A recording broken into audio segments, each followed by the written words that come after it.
বাড়িতে আসা মানে প্রচুর কাজ। তো সকালবেলায় ঘরের কাজকর্মগুলো সেরে বেরিয়ে পড়েছি সেই কাজগুলো সারতে। আর বেলা প্রায় এখন 11টা সাড়ে 11টা বাজে, প্রচুর রোদ উঠেছে আজকে।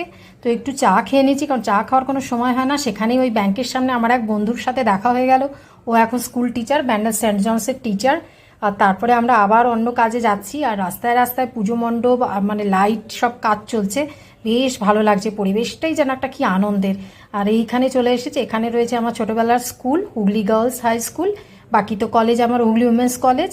তারপরে আমরা এখান থেকে পার হয়ে চলে এসেছি একদম হুগলি চুঁচুড়া পৌরসভার পাশেই রয়েছে আমার প্রিয় হোটেল বাঙালিয়ানা, যেখানে মোটামুটি আমরা এলে এই লাঞ্চটা এখানেই করি। আর এবার এখানেই করব বলে রেখেছি। তো ওরা খুব সাজিয়ে গুছিয়ে খুব সুন্দর খাবারও খেতে দিয়ে দিয়েছে।